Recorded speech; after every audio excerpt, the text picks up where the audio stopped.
Here we go. The last match of the day. It's been a very long day, and it's a very important match. This time we have a ZBT and a foreigner known as EmpireKas will be playing. If he wins, he will move on. If he doesn't, he will not. It's all in the balance of the game. Well, it's NesTea again, okay? It's kind of hard to hype him like 3-4 times in a row, so I'm just going to bring him out. LG, IEM, NesTea.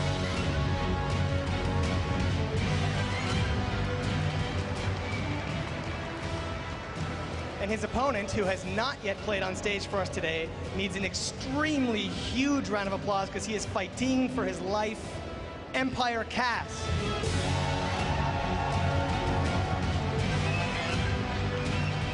Good luck, guys. Last match of the day. Have fun. Take a seat.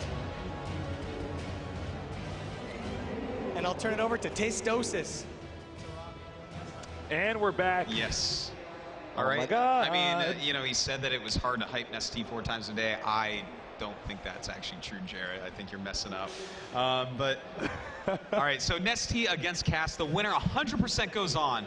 If Kas loses, 100% he's out. Yeah. But if NesTea loses, well, he might still get in. It just matters about a bunch of other results. It matters which nerd he breaks, which fingers he breaks after the tournament's done with. You know, Kas, for those of you who don't know him, plays the most games on the European server out of all the pro gamers. Just grinds all the time. Also, he's Ukrainian, which means he's one of the nicest people in the whole world.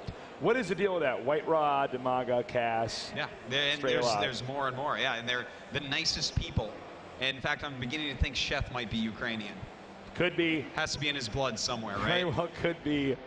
We're just going to wait here for the games to get loaded up here because we've not been invited. So when we get that done, we're going to be in there. NesTea, again, no stranger to the stage, to the big screen. No, of course not.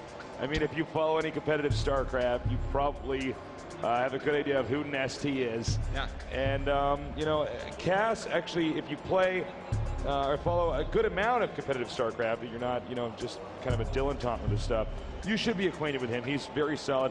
Not somebody that was overwhelmingly, you know, popular, well-known in Starcraft 1, but in Starcraft 2, very solid. Yeah, he's unbelievably good, in fact, at Starcraft 2. One of the best foreigners that there is, in fact. So I'm excited to see how he can do here. We've seen him get deep in tournaments before. Well, he got Final Four in WCG, right?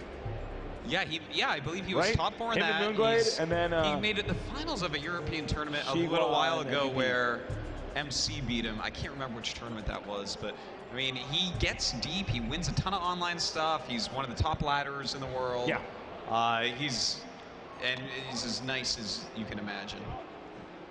He's a really cool guy. It's interesting because, you know, for some of these games you get, oh, this region of the world plays it, and then there's a few surrounding countries, and that's it. But, you know, with StarCraft 2, I mean, we are across the expanse of the globe. It is so huge out here.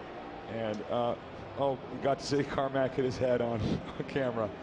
That's going on Reddit for sure. All right. Oh, I think they're waiting on me. I was not looking at you, but I think they're waiting on me to join the game. So we should get this going pretty soon here. You guys having fun? We're here at the Intel Extreme Masters. That's right. Because if you're not, you need to go somewhere else and have fun. I don't know what you're missing. Life is only so long. What are you doing? You only have so much time on this earth.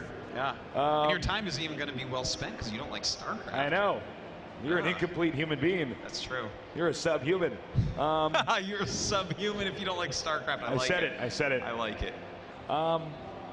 So TDC, NesTea, I mean, obviously he's already been warmed up to being on camera, but I mean, he's already been warmed up to the stage as well. Easily the most popular Zerg player, a really nice, cool, funny guy in person. And looks like the countdown started. Kas, can he do it? He's beaten a lot of pros before. Oh yeah, he's definitely a player with the potential to beat NesTea. But it's NesTea, man. He's the oldest pro gamer next to White Raw at this point, and in fact, been a pro gamer longer than White Raw. So he has pretty much the most experience. And of anybody in the whole world, StarCraft 2-wise, it's insane. Let's go ahead and intro these players. In the bottom center, the Ukrainian legend. Give it up for Kas.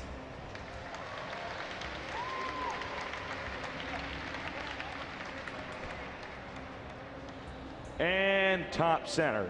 Our Zerg player, I think it's his 4th time on the stage today. Give it up for NesTea. Guys, get on Twitter, hashtag IEM, talk about these matches, link to the stream, get everyone over here watching this. It's the final match of the night. It's NesTea again. If NesTea wins this, he's simply through, and in fact, I think he might get first in the group at that point and just go really deep in the tournament. So everyone needs to be watching this. It's so much more important than whatever the hell they're doing right now. Yeah, absolutely. And feel free to add us on Twitter. I'm Call Me Tasteless. He is Artosis. Tweet at us. Let us know what you're thinking, what you're wearing, whatever you want to tweet at us. We'll take it. And as long as you're hashtagging IEM. Yes, that's the important part. One of the reasons why we always say this out here in whatever cast we're doing is that if we get that tournament to be trending worldwide, the more likely there is that a random, future nerd, because he might not be a nerd yet, he's going to click on that, then find out what IEM is, then get to this link. Yeah, and think about that, right? That guy that might see that because you did that one extra tweet with hashtag IEM that brought him to this stream, he might be your future best friend. He could be. If you're sitting next to your best friend right now, turn to him and look at him. He might not actually be your best friend. You don't even know. It might be someone else that we're trying to get to watch the Intel Extreme Masters right now. You might meet this guy at a Barcraft. And by the way, if you're at a Barcraft, actually, even if I know there's some people drinking beers in here. If you got to finish your drinks. Nobody's finishing their drinks. I could just turn my chair and watch this. You can tell because I stopped observing for a second, but finish your drinks. I'm so used to the GSL observer, occasionally I just turn to you and I start talking to you, Artosis, then I realize that I'm over some random, okay. I'm over the watchtower and there's been nothing there for a long period of time. That's okay though, Tasteless, because this is TVZ early game. Yeah. And it's going to look like other TVZ early games, where it's 2 players macroing up. So, guys, yeah, this is all important stuff that we've told you. So check that all out and give your support to Intel and their Extreme Masters. Yes, and their Masters. They got a lot of Extreme Masters on that stage, Tasteless. They absolutely do. So we have Drone being sent down here. Probably going to be taking third base in a little bit here. Not the easiest third base to take since there are some rocks here, but at the same time, this map is so big, not really an easy way for Terra to punish him, especially not with a build like what Cass is doing. Yeah, Cass is not a player that will punish you early on normally. He's definitely a macro type of guy. He'll hit his timings a little bit later, really macro up very well. And I mean, you gotta be wary of that, because when his macro attacks do come, they're gonna be reinforced non-stop, and he's gonna have almost perfect mechanics. The SCD will make it back home in one piece. Marines to cover him. High chance we're going to see an add-on here, and reactor there to swap off to the factory. And nice job here by Cass, just driving out NesTea's Zerglings. Now let's not forget, fatigue hits everybody. I don't care who you are. Yeah. That last series that we saw NesTea play against that Protoss new legend, as far as I'm concerned, he's going to be tired. Base trades are by far the most exhausting form of StarCraft 2. Because you actually have to start with impromptu problem solving. Yeah, and your brain just goes into overdrive, really. Well, I mean, look at this. Cass going for 3 command centers and reactor battalions. Not surprised at all to see that. But will he go right into macro mode or a Banshee? Cass is more of the macro mode guy. He won't necessarily go right up for Banshee. He's someone that might just add additional barracks or throw the E-bays up a little bit quicker, get those upgrades going. Do you feel like you can do that against NesTea on this map? Because it's a map that you're pretty damn far away from your opponent. Yeah, and in fact, for that reason, I kind of like it even more. It takes so long to get over there with your harassment. Is NesTea really going to mess up against that? Are you going to catch drones off guard for NesTea? NesTea has eyes in the back of his head, Tasteless. He's got 4 on the front of his face, Artosis. It tickles, though, because when he opens them, his hair touches them. So we got more Hellions coming out now. And, Cass's building placement, very nice. He's going to finish up this wall in here with the depots, because he wants to make sure that if he does do a timing or anything like that, no counterattack is going to occur. The barracks is going to be swapped with the starport. If you watch StarCraft 2 at all, you're very acquainted with all this. Yeah, this is just gaining in such popularity at this point that even Cass is switching over to getting a lot of Banshees early on. So, I mean, you can't be too surprised with what you're seeing here. Well, I think part of it's because these Zergs now are droning so hard that they're not getting the gas they need. Well, and I shouldn't say that they need. They're not electing to go for that gas. So what happens is they say, you know what? I'm getting so many minerals. The Zerg's getting so many minerals, I should say. I might as well just get a Banshee. Banshees are good if they don't have strong anti-air. Yeah. And in fact, NesTea right now just with 4 queens, which, I mean, yeah, 4 queens is a good amount, but that's going to be a lot easier for Cass to do things with the Banshee rather than if there's, let's say, 6 queens. And we'll see if NesTea, I don't know if you could drop creep yet. Nope, layer nowhere near done. I was going to say maybe you could drop some creep there. So this command center will get over there with ease. NesTea scouting to see if his instinct is correct, and it is. NesTea now knows basically everything that's going on. Cass just playing, you know, he's kind of laid back here. He has a lot of Hellions, and he has, you know, the Banshee out. He's going for the Viking, but he's not being overly aggressive with it. A lot of other players you see just push across the map, be hitting creep tubers on stop, be trying to pull queens out of position, but instead Cass decides, I'm just going to take down these destructible rocks. Or debris in this case. The debris. Yes. Now, important to note, NesTea in this game, pushing creep in 2 directions. In the previous games, he was pushing creep in 1. I don't believe there was anything strategic in him pushing it in 1 direction, unless I'm mistaken. Maybe he prioritizes 1 when he has to juggle that many actions in a minute. But, you know, he previously, in most of the games we've seen, yeah, he's been kind of hapsy with that. So this game, he seems to be super focused, super on point. Yep. And by the way, 1-1 for NesTea, about halfway done. You know, one thing that you don't see too often with NesTea, but is happening right now, actually, his natural is oversaturated with drones and his main is undersaturated. So he's not mining as much as he could, which is actually going to make a little bit of a difference in a macro game against someone like Cass. Look at this, 30 lings on the way, but no Baneling speed. I was wondering if he was going to do maybe a little timing attack towards that 3rd. Or, you know, maybe he's pushing creep so hard because he doesn't have Baneling speed early. Yeah, could be. So that way he can actually move fast on the creep. And this is, in fact, a pretty good creep spread so far for NesTea. He's a player that, you know, pretty much everyone in the world is focusing a lot on creep spread. But right now, NesTea, not as much as some others. You know, it's not like a DRG where it's just going to be at Cass's front door by a minute from now. Well, I feel like NesTea is the most reactive player. Some of these players, they have a play style. NesTea, some games he cheeses, some games he masses. It just depends. Yeah, he's definitely a very strategical player in these ways. Well, we have 2-2, a bunch of Infestors and Hive on the way while NesTea takes a 4th. Cass really not putting on much pressure whatsoever, just macroing up himself, getting his own 2-2 attack and armor. I think it's good he's, hold that thought. We got the Roaches now driving away the Hellions. The Hellions at this point in time, you got to be very careful. Link speed's about to get done. Roaches and Lings together, really easy at trapping Hellions. And of course, those Hellions can come in very handy during that late push, especially when Banelings are coming at you at a high speed. He just wants to make sure with these watchtowers here, if anything else is coming at him, if he sees a push, let's say he sees siege tanks and a big army coming down, he can do something about it. Yeah. Well, a lot more Lings are on the way right now, and Baneling speed is about to finish. Still got to ask myself, is he going to try for some little timing attack? But Cass at this point has a pretty decent siege tank count at 4. He does have siege mode as well. So I feel like right now for NesTea, he needs to just sit back and wait. Don't attack. His Hive has just finished. Just utilize that tech and force Cass to come to him. You know, I want to bounce that idea that you just said, Artosis. You know, look at the walls the wall ends here. There's no longer a location where he can surprise attack this bunker completely safe with his barracks here, and now the command center is sort of an obstruction. But you know what? Actually, if Cass pushes right now, maybe actually, if he's out of position, he can get run over. Looks like no, in fact, excuse me, he wants to take this 4th base.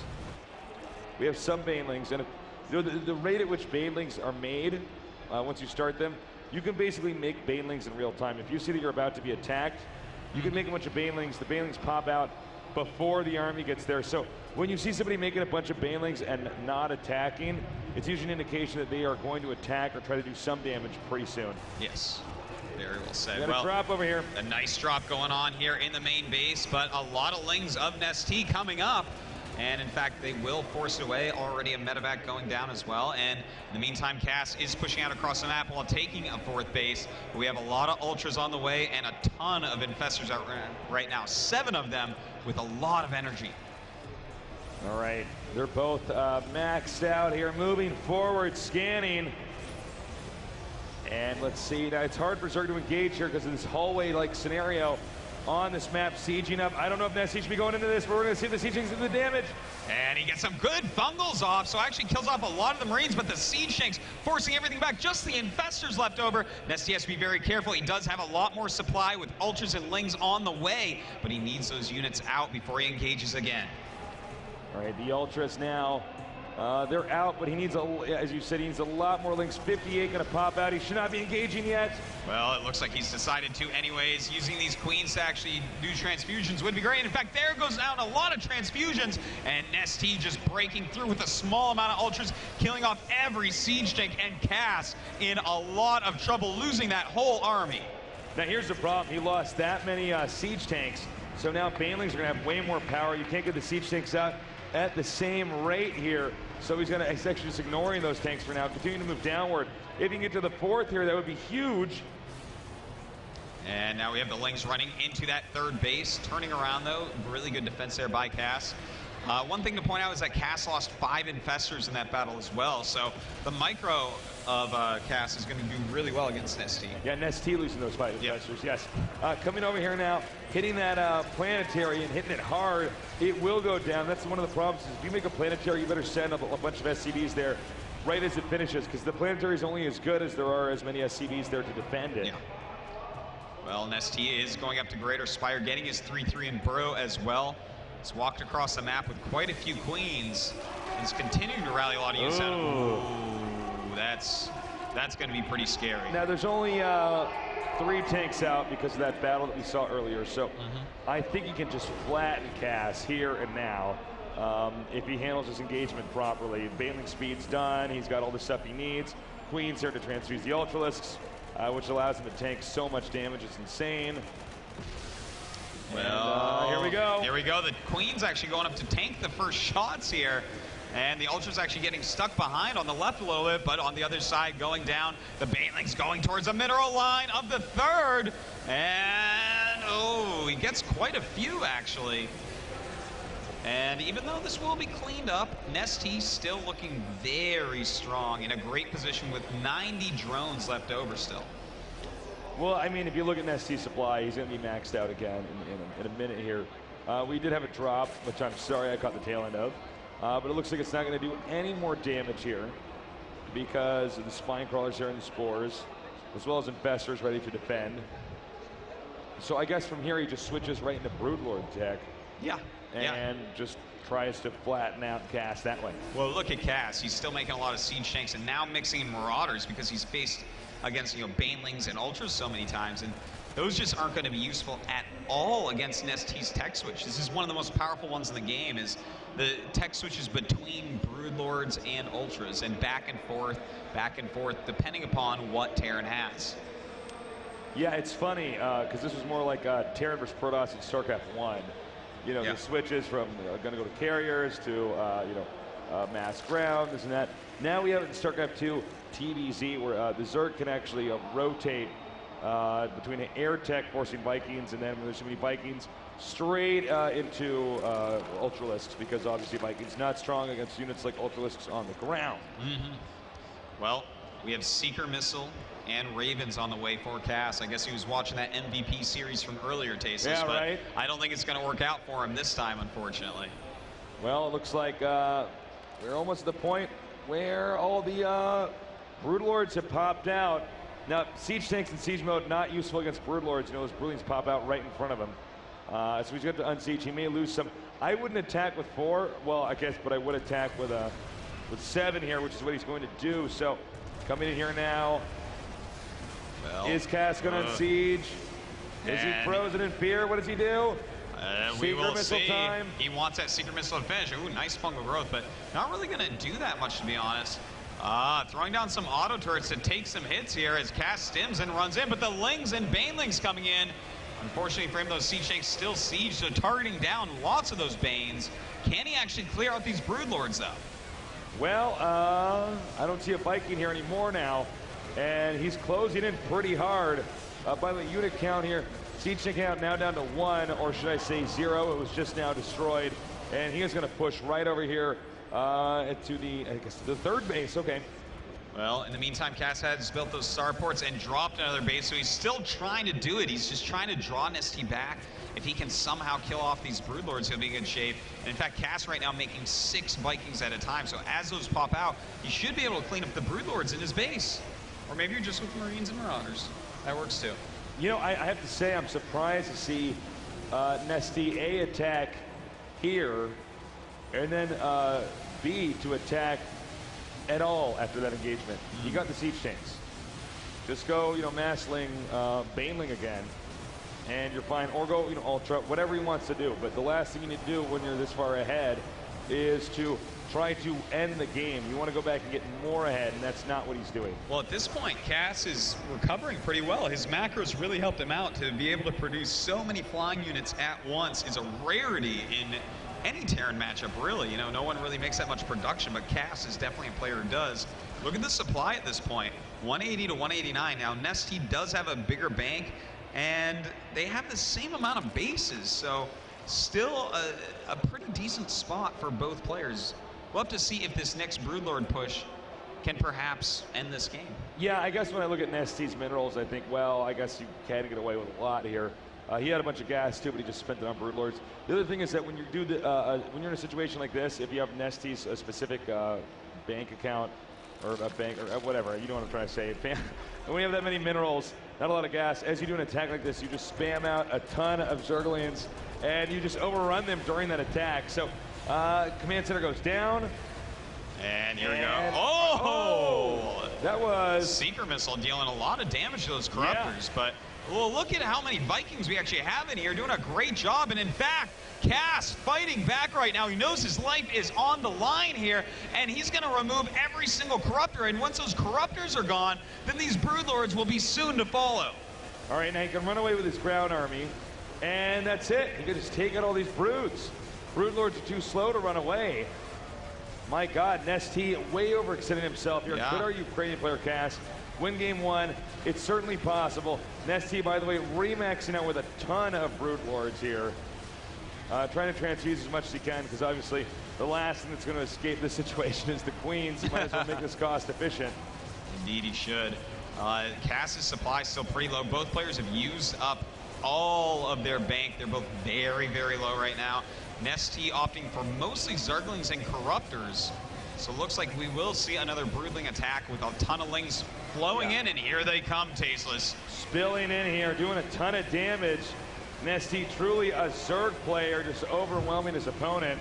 And from here, we're going to see the Lings now come down. He needs to get over to this location over here. Does he have enough, though? Well, he's going to start making a few Banelings. He can theoretically make enough Banelings to blow up the planetary. That's a guaranteed win there, at least for that position. Then again, that's also a lot of gas that you're going to lose to which the Terran still has this location over here. It is indeed. Look how many command centers Cass has. It's actually kind of crazy at this point. Well, here we go. He is coming in, and those the Zerglings trying to surround, but he's got to kill off these SCVs with the Banes if he wants to kill it.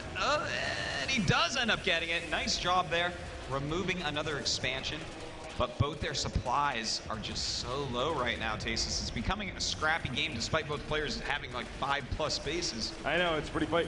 The orbital lift hit here. SCVs will be massacred. Meanwhile, down here we can see the space almost exhausted. This space not even really existent. And meanwhile, NesTea's back at home. Actually, hold on. Let's see if he gets his planetary. He does not. So that's going to make this location much easier to occupy. Yeah. Corruptors realizing that that planetary is never going to lift off to be killed by He's going to go straight up to a bunch of Broodlords, it looks like. There we go. Well, that's 8 Broodlords on the way, leaving him with 6 Corruptors. But he's got to be careful because there's 8 Vikings out with 4 more on the way at a time. So Cass is really, I mean, he is fighting NesTea just the pure amounts of units he can make. Normally against a normal Terran, he's going to have like, what, 2 starports and never get enough Vikings out to stop this next attack. But Cass just macroing those starport units like a beast. Now, remember, he has to get rid of this planetary here. It's so good for this command center over here. Seems like he's more interested in attacking this location here than actually just attacking from the air. I don't know if I agree with that, but we'll see. Now we have Broodlords coming up here, and they're getting close to closing in. He might throw down some Infested Terrans, but he has to be very careful about when he throws those down because these Infestors do not have infinite energy. No, they do not, Taste. This is not StarCraft 1. Those are not Infectifilers. Waiting for Heart of the Swarm for that. But anyways, let's watch this attack come in, making this lift off. A lot of Corruptors in there to help out. And that is so many Vikings, Thors, and even, you know, some Ravens mixed in. This is going to be really rough for NesTea to actually win this battle. In fact, look at this. So many units being picked off from the side. Beautiful placement of these Vikings for Cass. And he is just plowing through. NesTea, I cannot believe I keep seeing this. Oh man, NesTea needs to stop making Broodlords and Corruptors. He needs to switch right now, or actually before right now, into Ultralisks. Well, you know, the funny thing is that he could have pushed with the Broodlords and Festers on the low ground, Broodlords and Corruptors, and hit here and taken it out. We could even have Infested Terrans thrown here to cover under the Broodlords while they escape easily over this little cliff. That is true, Tasteless. And Cass right now is pumping out so many Ravens that he's going to get really, really cost efficient with Seeker missiles, you know, auto turrets, and the like. We'll see if that actually ends up working in his favor, though, because Ultralisks are on the way, and they don't care about Seeker missiles as much as some of these other units that clump up. Cass, a very tenacious player, refusing to die. Let's see, though. This is how you use Vikings. If you don't have any Broodlords or any air units use the map, go ahead, do stuff like this. Land them, clean up creep tumors, kill off overlords, land in the main. So, there was a Broodlord going towards that island as the Vikings were there.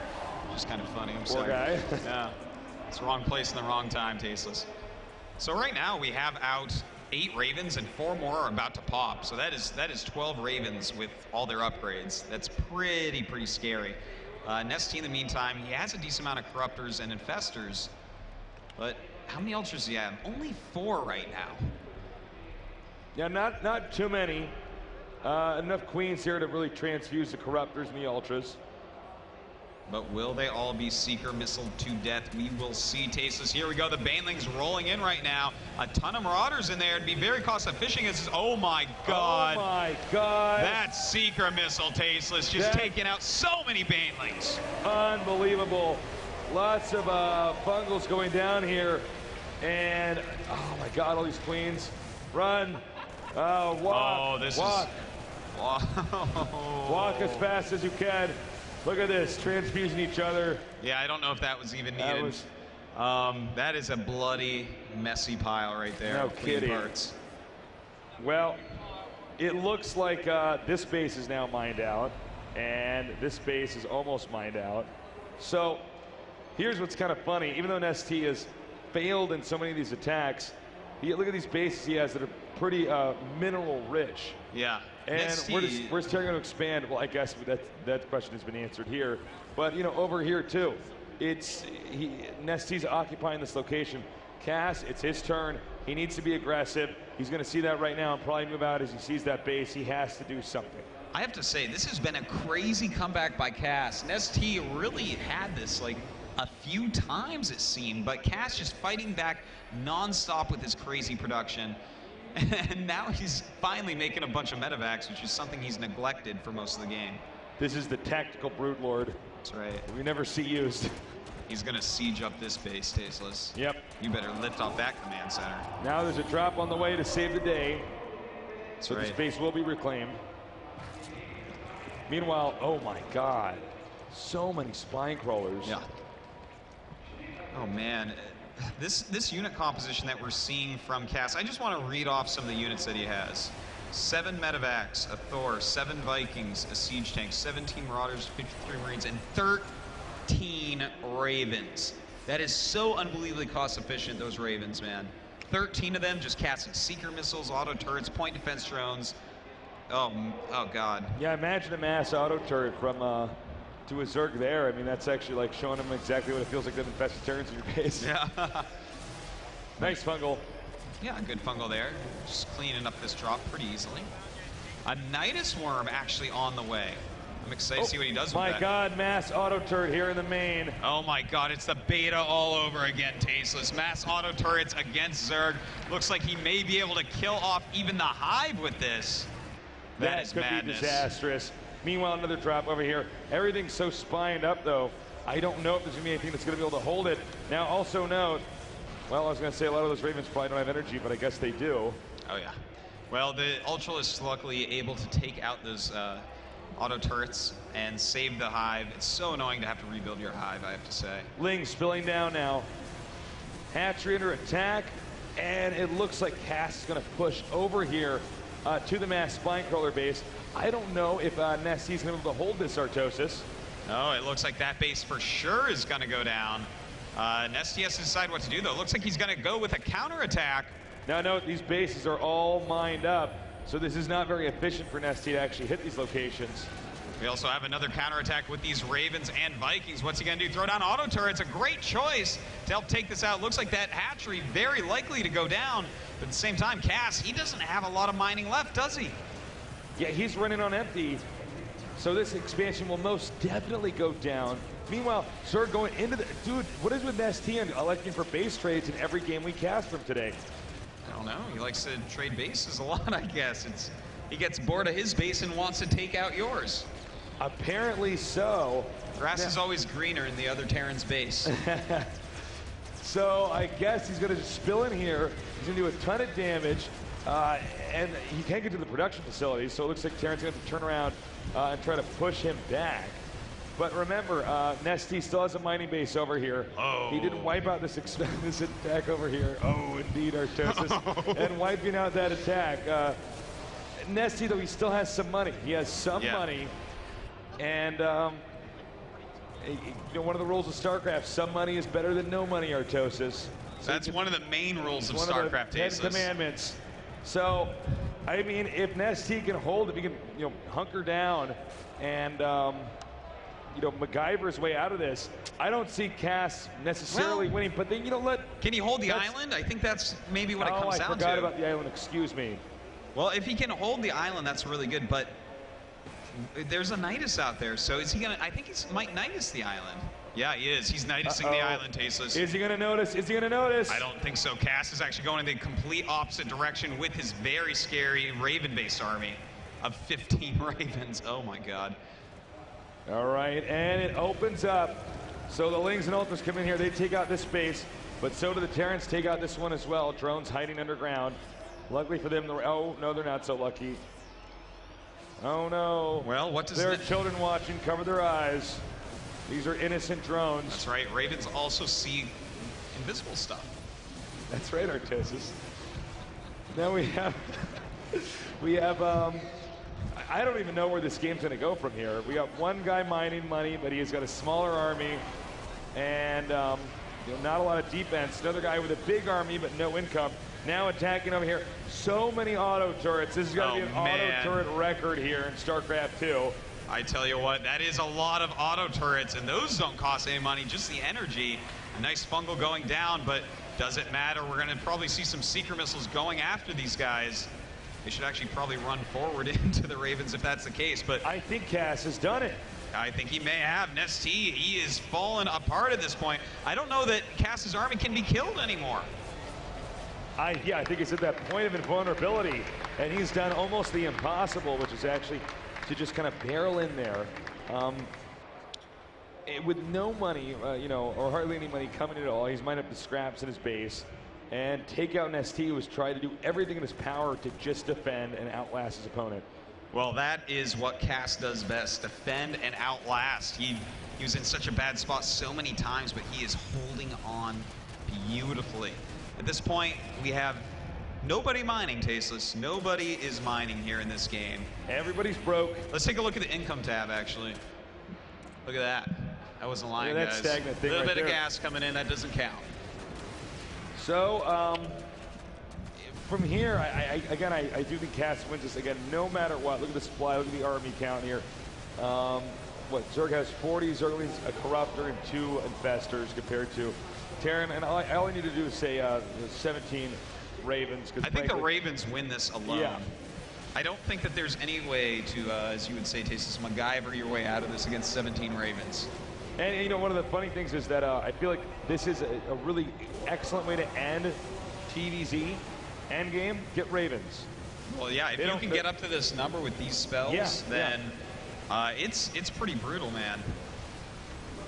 Well, so I think we should be seeing GG here from NesTea. I think right now he's like taking it all, and he's like, is this really my fate today to lose to Ravens? We're at about 45 minutes here for this game. Playing so damn well. Man. Really high-level stuff here, but yeah, NesTea is basically dead. So we're going to have to go into game number 2 and see if he can recover. Rocha, Warren, Infestor Pit, all being taken out. Right now he's just seeing if his broodlings can kill the rest of the army. No, NesTea, I'm sorry, not even your broodlings can kill off what Cass has. So he's going to push forward here. I believe there's not much else to say. The game is done. Baneling's Nest now being hit pretty hard. Man. I don't even know what the hell game number 2 is going to look like, Artosis. Well, geez, this feels like a game number 3. It's so epic, Tastes. Yeah, no kidding. It's hard to top this one. We've had a bunch of great games today, actually. It's been really, really something else. Yeah, it's been pretty fantastic. All right, so at this point, NesTea has an island base, but that's about to die, Tastes. Watch this. Indeed it is. Oh, all right, GG. Guys, Cass somehow taking an important game number 1 against NesTea. Got to be happy with that. Talk about a game of stamina. I feel like NesTea tried to end that like 5 times. He did, and he's so overconfident. The only time he didn't try to end that was when he didn't leave, when he was dead for like, 6 or 7 or 8 minutes there. But I think he was also probably trying to figure out, well, what the hell did I do wrong in this game? I wonder if NesTea, someone's going to tell him that we had some other matches finish up during this time. Violet 2-0'd Pig, MVP 2-0'd Feast. So Violet and MVP 100% are through, which means the loser of this, no matter what, is out. If NesTea loses to Cass, he is out of this tournament. If Cass can win one more game, then he's through. You know, here's, to top all that off, NesTea has had some of the most dramatic games on the stage here. Yes, he has. And you're going to be worn out by that. Really worn out. I mean, the question I'm wondering is NesTea going to be too burnt out? I mean, even that last game alone. He might just be tired. My God, at this I want point. to take a nap after that kind of game. I mean, so many attacks, so many battles. You know, he had the game, in my opinion. And would you agree with me, NesTea had that? Yeah, he had it a few times, but he just kept investing in Broodlords and Corruptors when Cass could produce, 6, 8 Vikings at a time, in addition to everything else he had. Ugh. I feel like there was this one moment when he had the Broodlords and he was pushing across the map, and he attacked into the natural, not the starting natural, but the other starting location natural that he had. He could have gone to the main and cleaned that up, because that was the cash cow for the Terran for most of the hardships of that game. Well, you know what that was, and a lot of people have done this in the past. He was so confident. He was like, all right, I'm just going to keep attacking. You're going to leave. These are good units.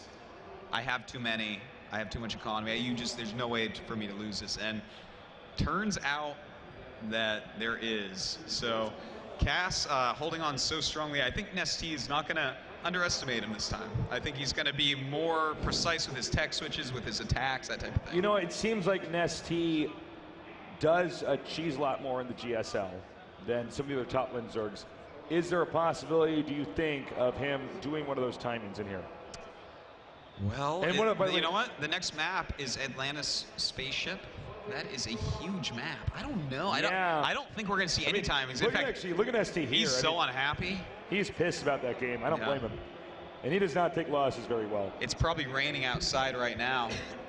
That's what happens when NesTea's unhappy in an area. That's right. Actually, it's hailing outside right now. Yeah. Yeah. That's why in deserts they make fun of him. Should have parked your car inside, guys. Yeah, I guess so. No, NesTea looks like he's requesting that we start this game, so we will get this game going as soon as all the refs and everybody else are ready. We've got to make sure Cass has headset on. This map going to be a little bit better for NesTea against Cass than the last one. It's a huge gigantic map. It's in fact the biggest pro map that we have, I believe. No, actually Whirlwind would be a little bit bigger, but Whirlwind it's is really bigger, big. Well, you were right. A few months ago, this was the biggest map. Yeah. We just keep getting bigger and bigger maps here in StarCraft 2. Can't wait till we have Green Valleys. Oh God, that map.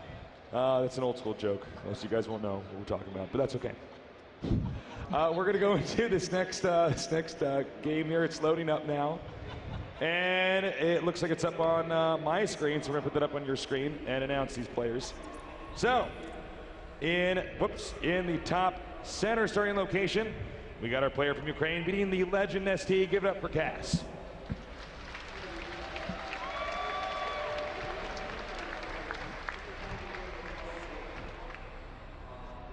And in the bottom left starting location, he's been on the stage all day, the legend, bringing some of the most entertaining games here at the Intel Extreme Masters. Give it up for NesTea. This could be it for NesTea, Tasteless. What is Cass going to choose to do? I don't know. You know, he definitely was okay turtling it out. You know, I think he's going to turtle it out again, to be honest, and I think that could be his downfall, because this map's going to be even better for what NesTea was doing that game. You know, it's at least on Metropolis, there's like 2 small choke points that Terran can abuse. On this map, it's so much more all over the place that NesTea's counterattacks are going to be too strong. I think you might be right, Artosis. I think you're absolutely you're head on that one. And, you know, with this one-on-one map, this actually makes for the most turtle-intensive games. I would say that we see the biggest macro games here, Tasteless. Yeah. And that's what Cass wants, at least. And yeah, it's so massive. The expansion's also pretty interesting. Let's take a moment to touch on that until this game really picks up. 3 gases at this expansion, yeah, and as is here. That one's a rich one in the middle there, and it's further away. And exactly, and you take an expansion like that, and you're able to do so much more tech. And at the same time, though, the low ground here, you can get siege tanks, or you can put brood lords, or you know, hit it here with infestors. And SCV can almost hit that from the low ground, Tasteless. Almost. Give that SCV a gun, you can call it a Marine, you could do it, Artosis. That's true. Now, the other expansions over here, for instance, this one, probably the least valuable expansion, but securing this expansion usually allows you to secure this expansion, which this expansion in the late game is so important. There's, of course, a final expansion, which almost never comes into play as much. Have you ever seen anyone take it? Zergs, but that's about it. Sometimes I've seen Terrans hide a planetary there, but that's, that's about it. So that's the final expansion, and that's what we call the shared. That's what we call, excuse me, a shared expansion. And you know, that's where they're both going to be fighting over. Normally, though, if it goes for that late in the game, Zerg wins by then, because Zerg's normally expanded there before the Terran anyways. Unless you're playing Cass. Unless you're playing Cass. Well, Cass this game definitely going for a macro build with that command center first. NesTea just very standard in his play. I want to see how quickly NesTea takes his third. I feel like we're going to see NesTea take an unbelievably fast third on this map. He's one of the Zergs that really, back when everyone was still going 2-base tech against Terran, he's like, no, you know what, I'm gonna get that third base up a little bit quicker than everyone else. And this is the perfect map for it, and based upon the strategy Cass has done, everything just lines up for it, in fact. I like this, making the bunker here. He's gonna have to take that bunker out, as well as the SCV, before he can plant the hatchery there. Now, judging from the timings here from NesTea, NesTea's electing to get more queens out early instead of getting that early third hatch, or super early third hatch. So, not going to be too impactful there. In fact, probably, well, actually, it just is a kind of a loss for Cass there. Not a big one, but, you know, little things. That's how Starcraft works. It's a bunch of small losses sometimes that lead to a big victory. That's right. Little things sometimes come in big packages. Yes. Life's a box of chocolates, Artosis. Yes, all sorts of deep ways to describe StarCraft here. So we got more barracks here.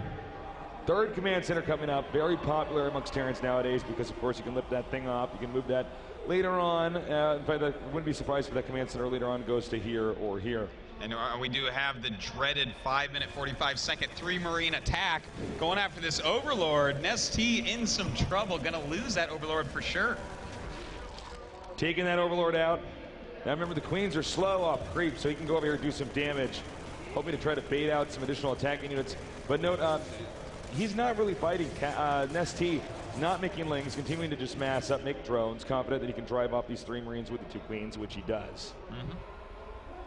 Well, we do have Cass going for, it looks like, reactored Hellions. It's pretty standard, everything that we see here from Cass. Will he go for a Banshee this game? That is the question. He certainly could. You know, that great anti-creep tumor supporting the ground army. I love it when they do that in a Raven and just like kill creep tumors for days. I wish we'd see that more, actually. I do too. Because you know sometimes these Zergs can get so out of control with their creep, it's insane. Yeah. And to punish that, or even a couple of Banshees. The only problem is that when you get a Banshee and a Raven, you're not making medevacs, which are just such a centerpiece, such a staple for your army. That's funny though, because Cass doesn't make as many medevacs as other Terrans. He spends his money more on the units that deal damage. And that's why Cass is a player who stims so wisely. That's true. When you don't see him over stim. You don't just panic stim. No Maka stims for him. No way. Not stimming 20 Marines to kill an Overlord. No. All right, so, I mean, this is all pretty standard what we're seeing. NesTea is opting to go for roaches. You know, a lot of times on longer maps, some of the defense you use early game will be roach-based, you know, instead of going for, you know, more spines or more Zerglings or anything like that. He's getting his double evolution chamber up. Cass, in the meantime, only getting one engineering bay, which I actually find really, really surprising. Yeah, that actually is a little bit weird. Yeah. I mean, considering this is a map that de facto leads into late game, unless something crazy happens. I mean, I feel like even if you put Steps of War back in the map pool, you'd see Terrans go for double engineering base still. But Cass going for just one now. Probably will just add the second one as he's getting armor. Bad rally here with these SCVs. Rally to another worker. That's tough. Now it looks like he's fixed that for now, but still, that's going to be a little bit annoying. Terran now moving out with the Marine Hellion combo. Yep. And, well, we'll see if he can actually get anything done here, Tasteless. There is a Spine Crawler who does have Roaches and Lings building right now, has a few Roaches with his Queens as well. I don't really suspect that this will do anything, but we will see Cass turning around. And yeah, that's just too many Roaches. So Cass will have to back off now. Meanwhile, he's taking his third over here. And, yeah, it's going to be one of these passive games for the time being. And that's due to the size of this map. It's so big. By the time you get there, they've already produced enough to hold off whatever you're doing. So it usually becomes kind of, you know, a dramatic end game where it's a fight for whatever little resources are left on the map before it's completely dried up. Now, as I say that, we have Roaches coming over here to hit the third base. And we did see Lings making earlier, so there should be some Lings here to follow. And he may have to lift here. In fact, losing some Marines. This is really bad. This is a great attack right now by NesTea, reducing this Marine count drastically. Even the Hellions and SCVs coming in. These Roaches, the later it gets in the game, the less they're worth. So when he can do little things like this and just trade a few Roaches, that's great. Making some Banelings over here. He's confident that in this small window of time, he's going to be able to actually take out all of these Marines and SCVs, possibly forcing a lift. Now, remember, Baneling speed not quite done, so they can be kited by the Hellions. That is right. Baneling speed still on the way, though. And let's see what he wants to do with this, man. I think he's going to be able to kill a lot of SCVs off here, to be honest. But there is a siege tank, so if he overcommits, he might lose a lot of Banes as well. And in fact, here he goes. He's hitting it. The siege tank going to be targeting down Banelings as best as it can. Hitting the Roaches quite a bit right there. The Marines trying to come up. Baneling speed not quite done. It looks like NesTea attacked a little bit too early, and those Banelings completely ineffective. Yeah, he spread a little bit too much there, and that's too bad because you know, he was able to be hit so hard by that siege tank shot. Not really getting a lot of SCVs. Pretty much an impotent attack. That's too bad. NesTea, he wants to get this 3-gas expansion. From there, he's going to have a lot more options, Artosis. Well, he is making 10 mutas right now as well, Tasteless. So this should keep Cass in his base for a bit. In fact, he's moving out with a couple drops right now. And if the mutas intercept that, it is just going to be almost lights out for Cass. That Ling did see it. Cash in the tail end of that. The question is, was NesTea aware enough to see it? Yeah, we will see. He's moving his mutas north right now. He might be. Ling's actually passing it again. He sees for sure now. Turning around, turning around. Ooh, will those medevacs actually continue on this drop path? Because if they do, no way in hell. The mutas will intercept here no matter what. Cass is about to lose 20 supply for almost nothing here. Here come the mutas now. hitting that the medevacs here, and now no matter what, they're going to be cornered, gunned down, and that's -2 medevacs and a few Marines here for Cass without really, getting him anything. Yeah. Doing nothing other than, I guess, revealing mutas are out now. Officially. Yeah, I mean, I guess that gives him time to get his turrets up and get his anti-muta defenses in place, but actually hasn't even started that yet. So if NesTea were to make a beeline for the main or something like that, but no, in fact, Cass is coming down from the other side for an attack here. Okay, this is a smart move. Split up that army. High ground and low ground. No way Banelings can always win there. Yeah, that's right. This is a very hard thing to attack into. Those mutas dealing some damage to the Marines, but he's got to be careful. He doesn't want to lose these mutas. They're so important, and in fact, losing a lot of mutas. Cass with perfect targeting so far. Yeah, Cass doing a great job. Oh my God, so many mutas being hit so hard here. Now mutas coming back in once they see the Queen is buffering some damage. This attack will most definitely clean up the rest of Cass, but Cass did do a great amount of damage there. Cass, though, siege tank count now very low. Let's check that out, actually. It's going to be 2 siege tanks. But no infestors out just yet, so I guess he can still get in a good position. I gotta hand it to Cass too. He killed off a lot of mutas. There would be so many more mutas here, but how many did he even lose? It had to be at least 6 or 7, maybe even 8. Could be Artosis. Now we got 3 gases over here, up and running. This base completely functional. Can Cass take a 4th though? He's gonna try to go here. I guarantee you NSC is going to try to stop him. How? I'm not entirely sure. But, man, lots of Banelings here from NesTea. NesTea does not want to let Cass go into late game. He says, no way in hell am I letting you get a 4th.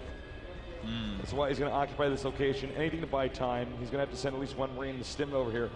Even burrowing, wasting a mule, too. And right now in the main base of NesTea, oh, no, never mind. It got cleared up completely. That drop did nothing. But he does see that the hive is on the way, and in fact, Cass is getting ready for another attack, Tasteless, but with a lot of speed banes and that +2 attack just finishing up.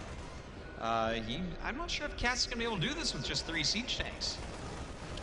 Yeah, I don't know. It's going to have this. He's got this with the best micro in the business. Already 21 Banelings out, 19 more on the way. Is this going to do Cass in? And in fact, it looks like he's taking out 1 siege tank and backing up. I like that move. With just 2 siege tanks now, it's going to be even harder. Make him use up that medevac energy. Only 1 medevac there. NesTea in pretty good shape still, making it Ultralisk Cavern, continuing his upgrades. And Cass is kind of hunkering down and reinforcing. All right, nice. I like the Thor drop here. You can hit that hatchery and then maybe back up. Now notice that NesTea is going to try to get into a good position here, but the reinforcements for Cass are already here, and he's maxed out. The hatchery is getting low. As you can see, the Lynx coming up here to counter. They will get the reinforcements, but he can close up the store in time. Will he do it? Well, NesTea has lost his 4th, but yeah, he is getting those reinforcements, which is oh so important. But unluckily for him, the 4th of Cass, already a planetary fortress, Tasteless.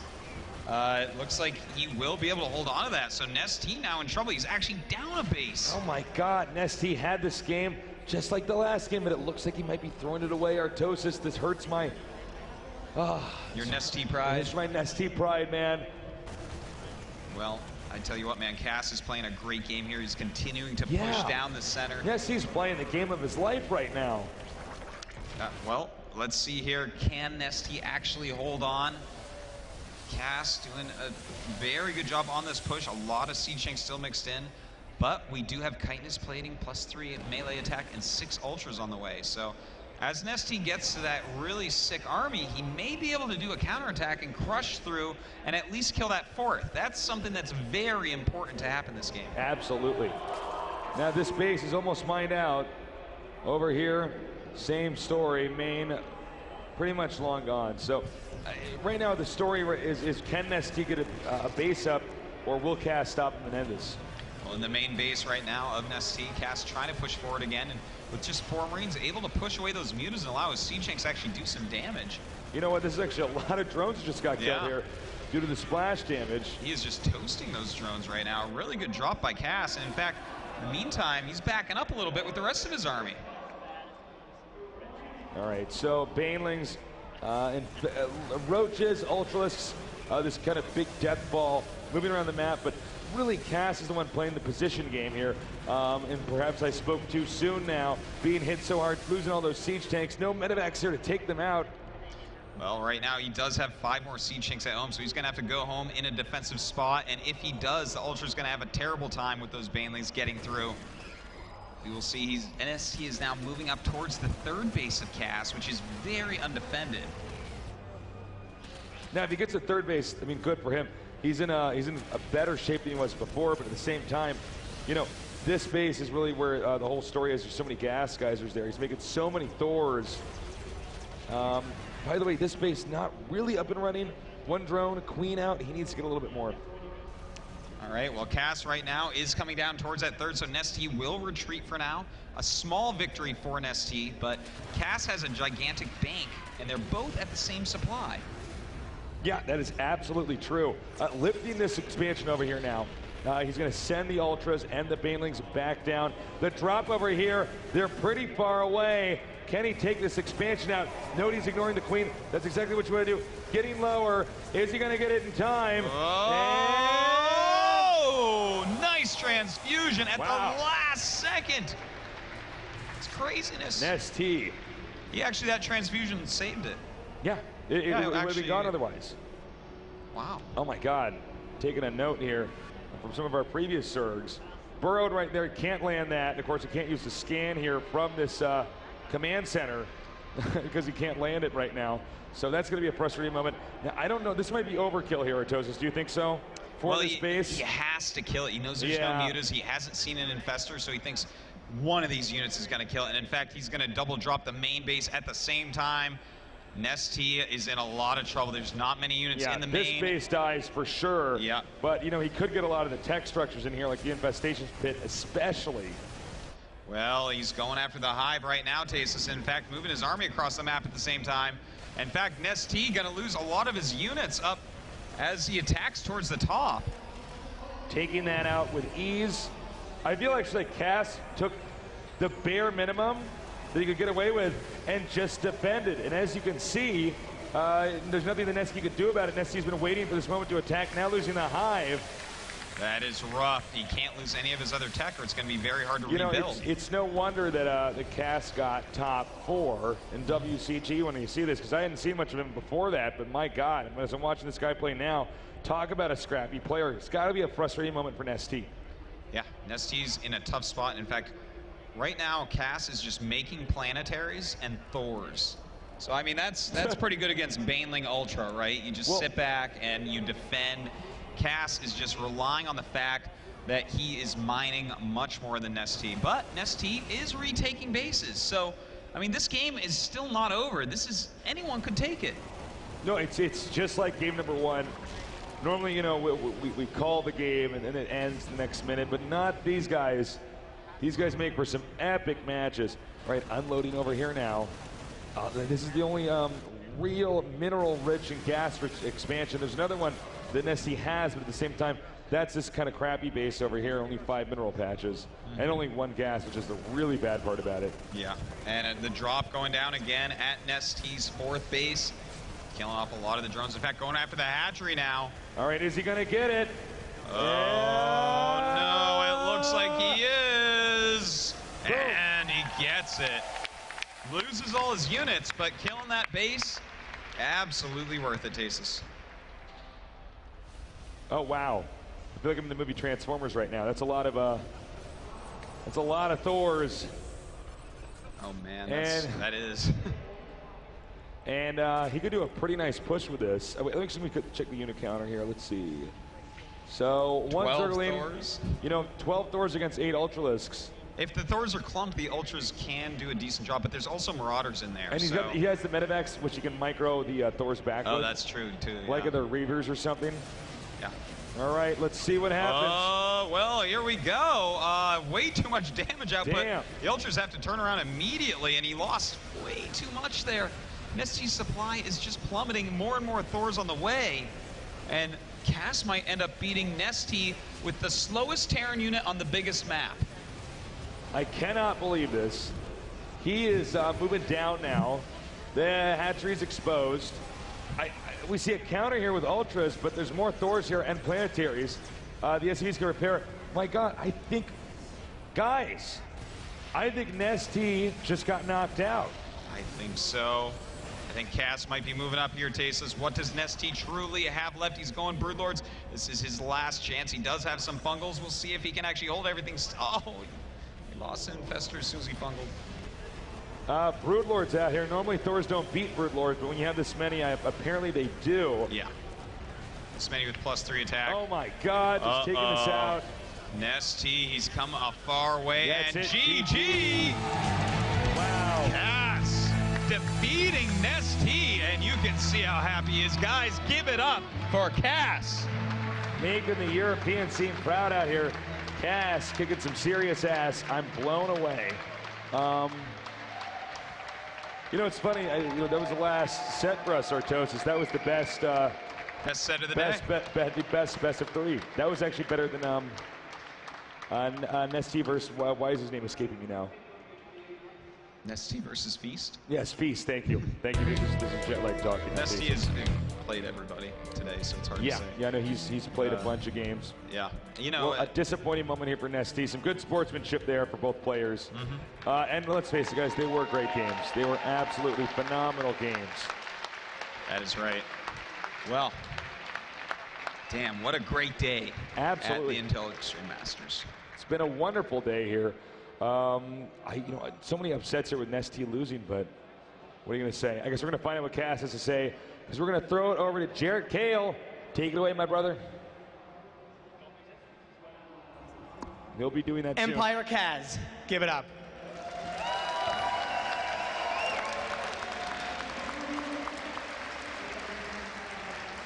So, about how high are you right now? It is hard to say. I still didn't expect I win 2-0 because sometimes I was so nervous that I didn't even understand what I'm doing, but looks like my after doing is really well. That smile, man, that smile, wow. You're putting tears in my eyes, man. I love the joy. I am so happy for you. I was cheering pretty hard. The first game, incredibly close. I was actually pretty convinced at one point it was over, not in your favor. You stuck in there. It was a 40-minute game. I mean, what goes through your mind at that moment when it becomes a reality that, oh my God, like I might beat NesTea and I might get out of the hardest group in probably the hardest open bracket that's ever existed? At first game, I still was thinking what I was losing till the last second. Only last 5 minutes was like really what I really winning, but I still think he makes some couple of mistakes what give me a game. Maybe he too early think what he already wins the game, so it is maybe why I win. But I played really bad in the middle of the game, so I get small lucky what I win that game, and I really happy was about that, and it is give me some motivation for play second game really well, because it was so close, and yeah, I really happy about it. How are you gonna sleep tonight? Like a happy boy. Well, a huge congratulations, Ben. I'm gonna give you a bro hug, okay? Huge congratulations, thank you. I'll see you soon. You wanna say something? I'm sorry to bomb this, but I would just like to mention one thing. I was commentating the qualifiers to this tournament together with Rotterdam. And Cass had a situation when he was one game away from actually qualifying for this event. He was 1-0 up. The opponent had a disconnect in a situation where everybody in the world would agree that Cass had the game won. He offered the rematch. He lost the series 2-1. He went through several very, very close games in the lower bracket, and he barely qualified. He almost didn't qualify for this event, and I think just, you know, good deeds, good sportsmanship gets rewarded. Absolutely. Awesome. Yeah, one last for EmpireKas. Wow. Could have called it with that smile that he would do that. Well, that concludes IEM Day 2. It's been a very, very, very long day, so I'm going home and jumping in my bed right now. Please tune in again tomorrow. Epic game, 6 Protosses, very exciting for me. MC, Grubby fighting. We got Moonglade from Australia fighting. So many amazing players. I can't wait. I'll see you soon. Good night.